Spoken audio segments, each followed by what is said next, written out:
이건 군사작전이 아니라 공포를 활용한 외교 전략이다. 2025년 12월 6일 우크라이나 밤하늘에 수백 대의 드론과 미사일이 동시에 날아들었습니다. 키이우, 오데사, 리비우, 테르노필 전국 20개 이상의 지역이 타격당했고 철도와 전력망은 마비됐습니다. 당시 시각 우크라이나 협상단은 미국과 함께 종전협상 3일차 회담을 준비 중이었습니다. 그런데 그 직전 러시아는 에너지 인프라 민간 거주지를 겨냥한 초대형 공습을 감행했습니다. 이건 단순한 전선 타격이 아니었습니다.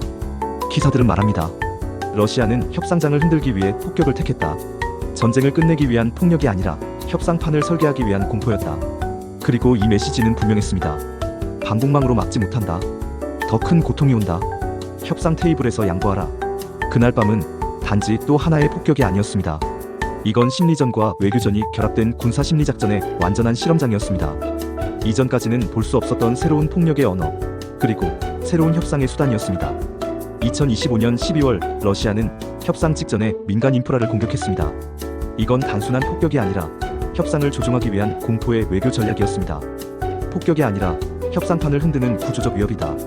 우크라이나 전역을 뒤흔든 이번 공습이 단순히 전쟁의 한 장면이 아닌 이유는 분명합니다. 이 공습은 전선의 군사적 필요보다 협상 테이블의 정치적 의도가 더 깊게 깔려 있었기 때문입니다. 우선 공격의 시간 장소 표적이 이례적이었습니다. 협상 3일차를 앞둔 시점, 러시아는 전방 진지나 군사시설이 아니라 전력 난방철도 주거시설 등 민간 기반을 집중 타격했습니다. 군사 목표보다 사회 기능 전체를 마비시키는 후방 타격이 우선된 것입니다. 이건 전쟁에서 매우 중요한 의미를 갖습니다. 위협이 군인이 아니라 국민 전체를 향한다는 의미이기 때문입니다. 그리고 문제의 본질은 이런 형태의 공격이 단순히 도덕적으로 나쁘다는 차원이 아니라 국제인도법 IHL의 핵심 원칙들과 정면으로 충돌하는 방식이라는 점입니다. 이 공격이 지금 위험한 이유는 크게 4가지입니다. 1. 민간인을 직접 간접적으로 표적으로 삼는 구조. 테르노필 주거지역 폭격으로 31명 사망, 하르키우 차량 공격으로 8세 아동 사망. 이는 명백히 IHL의 구별 원칙과 충돌합니다. 2. 적정 군사 이익과 비교해 너무 큰 민간 피해. 전력철도는 군사적 의미가 있으나 겨울철 민간 생존을 직접 위협. 군사적 필요성보다 정치적 압박 목적이 더 크다면 비례성 위반 가능성이 커집니다. 3. 무차별적 공격 전술의 확대. 한 번에 수백 대 드론 미사일을 전역에 투입. 효과 범위가 군사 목표를 넘어 민간 밀집 지역까지 자동 확장됨. 4. 협상용 심리전이 새로운 폭격 패턴으로 굳어질 위험. 양보하지 않으면 공습을 계속한다는 신호. 국제 분쟁에서 폭력이 외교 도구로 표준화되는 위험한 전례를 만듭니다. 즉, 이번 공습은 전쟁의 연장이 아니라 IHL 국제 외교 협상 질서를 동시에 흔드는 다층적 위험 신호였습니다. 군사 전략, 심리전, 협상 압박이 한 세트로 결합된 종합적 위험 모델이 등장한 것입니다. 러시아의 공습은 단순 폭격이 아니라 민간 기반을 흔들어 협상을 압박하는 구조적 위협입니다. 이는 국제인도법의 핵심 원칙과 충돌합니다. 폭격의 시대, 숫자가 말해주는 전장의 본질. 2025년 4월부터 12월까지 러시아는 우크라이나 전역을 대상으로 한 번에 수백 기의 드론과 수십 발의 미사일을 동원하는 대규모 공습 패턴을 지속해왔습니다. 그 중심에는 2가지 목표가 있었습니다. 전력에너지 기반 파괴와 민간 심리 압박. 그리고 이 2가지는 수치로 보면 훨씬 더 명확해집니다. 월별 주요 공습 패턴 요약 12월 6일부터 7일 종전 협상 직전 공습. 드론 미사일 수백 기 규모, 20개 이상 지역 동시 타격. 철도, 전력망, 에너지 인프라 등 사회 기반 시설 집중 파괴. 언론 협상용 폭력이라 명명. 11월 드론 476기, 미사일 48기 동원 공습 민간 거주지. 직접 타격 테르노필 31명 사망, 94명 부상. 또 다른 공습 드론 430기, 미사일 19기 사용 민간 8명 사망. 10월 드론 653기, 미사일 52기 사용. 리비우 자포리자 등 에너지 인프라 중심 타격 7명 사망. 비상 단전 조치 다수 지역에서 시행. 9월 야간 12시간 연속 공습 드론 580기, 미사일 40발. 키이우 외교 공관 근처 파편 낙하 4명 사망, 70여 명 부상. 7월 여름 공세기 일주일간 550기 이상 드론 미사일 사용. 하르키우 민간 차량 타격으로 8세 소년 사망. 4월 24일 키이우 대공습 크루즈 탄도미사일 드론 동시 사용. 13명 사망, 90명 이상 부상. 수도 중심부를 겨냥한 공격 중 가장 치명적. 무기체계 및 기술 기반 규모. 한 차례 공습에 549개 무기체계 동원. 내부 부품수 10만 2,785개. 국제 공급망 우회 논란. 이는 러시아의 지속 가능한 대량 공격 능력과 산업적 내성을 보여줍니다. 공습의 패턴 요약.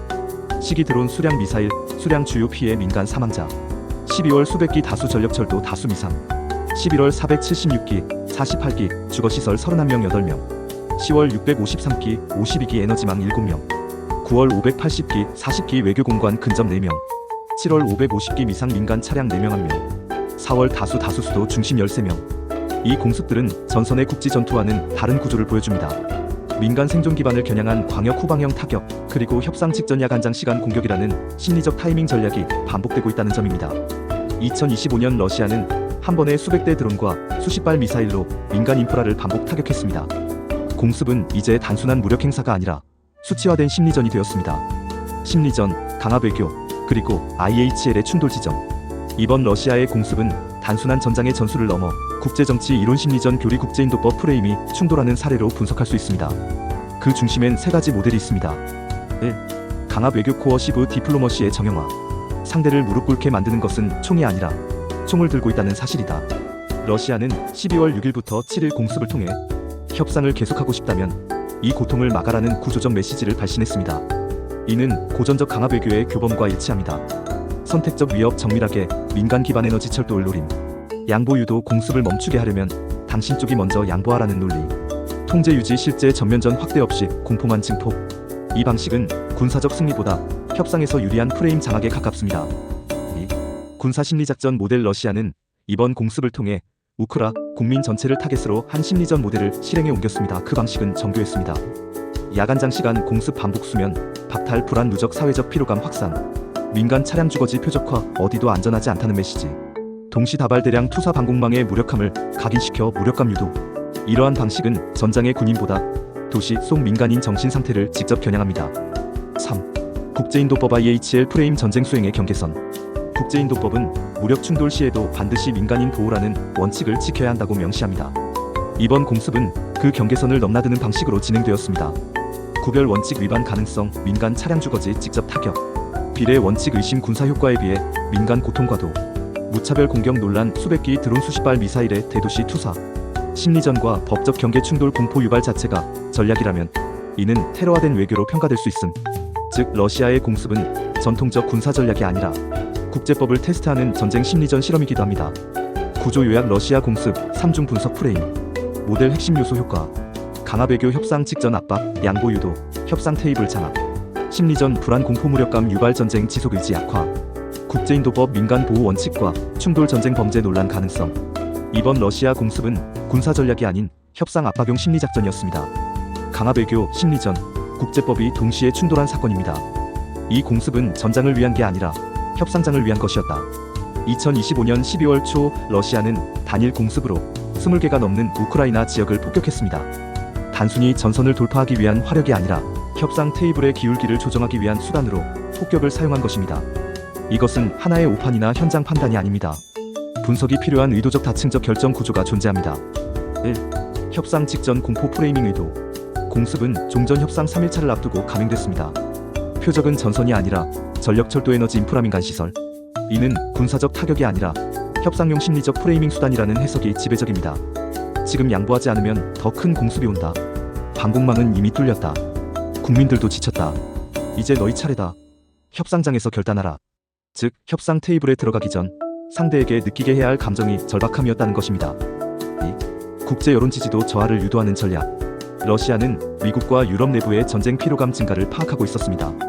반복적인 에너지 인프라 공격은 단순한 우크라 국민 대상이 아니라 미국 유럽 지지층에게 다음 메시지를 던집니다.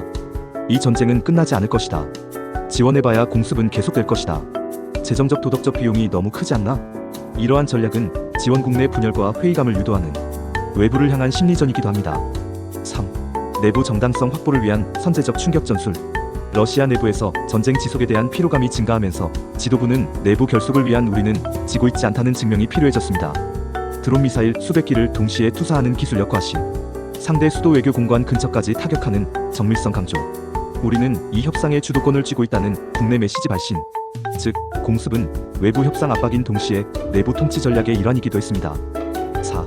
겨울이라는 계절적 전략 자산 활용. 러시아는 항상 겨울을 전략으로 활용해왔습니다. 이번 공습도 예외가 아니었습니다. 겨울철 전력망 마비, 난방급수 이료 위기. 이는 단순한 불편이 아니라 민간 생존 기반을 흔드는 공격. 전쟁 지속 의지를 꺾고 협상장을 흔들기 위한 계절의 무기화. 원인 구조 정리. 원인 유형 설명. 협상 전 공포 압박. 협상장에서의 우위를 선점하려는 심리전. 국제 여론 교란. 지원국 내부 분열 유도, 피로감 확대. 국내 결속 기술력 과시, 지도부 정당성 회복. 계절적 요소. 겨울을 민간 기반 마비 수단으로 활용. 이 공습은 군사작전이 아니라 외교 심리 국내 정치 전략이었습니다. 전선을 위한 무기가 아니라 협상장을 흔들기 위한 폭력이었습니다. 이런 공습 처음이 아니다. 그러나 이번은 다르다.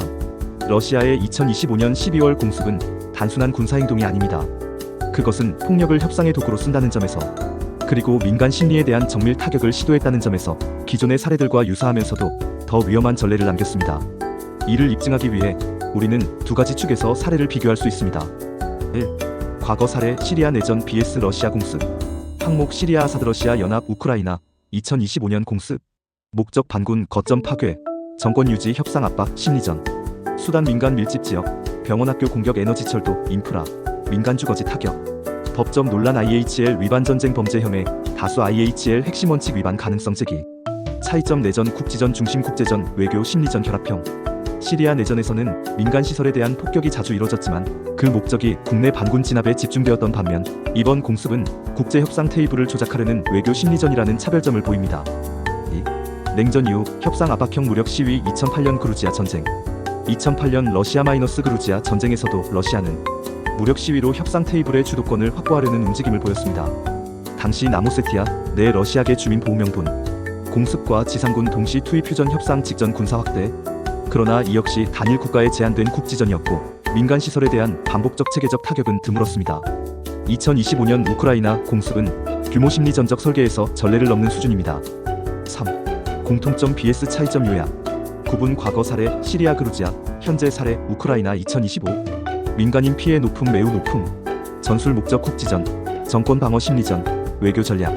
공습 타이밍. 전투 중, 협상 직전. 국제적 파장 낮음, 매우 큰. EUICC-UN 반응 예상. 4. 선례는 만들면 반복된다.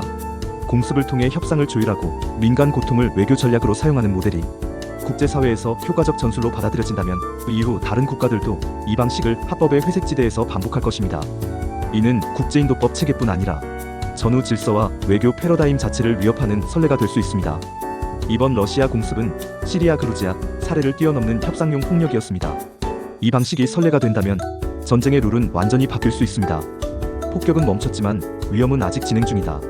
러시아의 2025년 공습은 전통적인 전쟁의 틀을 넘어섰습니다. 군사적 목적을 넘어 심리전, 외교 압박, 국제법 도발까지 결합된 복합적 하이브리드 전략의 실제 사례였습니다. 이 공습은 이미 끝난 뉴스가 아닙니다. 오히려 앞으로의 무력 분쟁이 어떤 방식으로 전개될지를 암시하는 폭력의 설계도이자 미래 분쟁의 예고편입니다. 그래서 지금 우리는 무엇을 봐야 할까요? 1. 심리전의 무기화에 대비해야 합니다. 전쟁은 더 이상 총과 전차로만 이뤄지지 않습니다. 드론 소리, 단전, 대피 경보 같은 일상적 스트레스가 한 사회의 심리를 붕괴시킬 수 있다는 점이 확인됐습니다. 2. 국제인도법의 경계가 시험받고 있습니다. 민간인을 직접 겨냥하지 않더라도 민간 기반을 반복 타격하는 방식이 법적 회색지대로 남는다면 향후 어떤 전쟁에서도 비겁한 설계된 폭력이 합법처럼 반복될 수 있습니다. 3. 한국아시아 국가들도 외면할 수 없습니다. 군사심리 외교 결합 전략은 중국, 북한, 이란 등도 주목하고 있을 가능성이 큽니다. 만약 한국의 전력망철도 의료시설이 동일한 방식으로 타격된다면 지금 이 영상을 본 시청자 여러분은 이건 단지 유럽 이야기가 아님을 느꼈을 것입니다. 4. 외교는 무력보다 강해야 합니다. 협상을 흔드는 폭력은 국제사회가 절대 용인해서는 안 됩니다. 협상은 테이블 위에서 이루어져야지 드론이 민간 주택을 덮친 직후에 열리는 게 아닙니다. 이 공습이 남긴 가장 큰 파괴는 건물이 아니라 전쟁의 룰과 협상의 신뢰였습니다. 러시아 공습은 전쟁의 룰을 바꾸려는 경고였습니다. 우리가 지금 경계해야 할 건 미사일이 아니라 폭력을 외교로 만드는 전략입니다.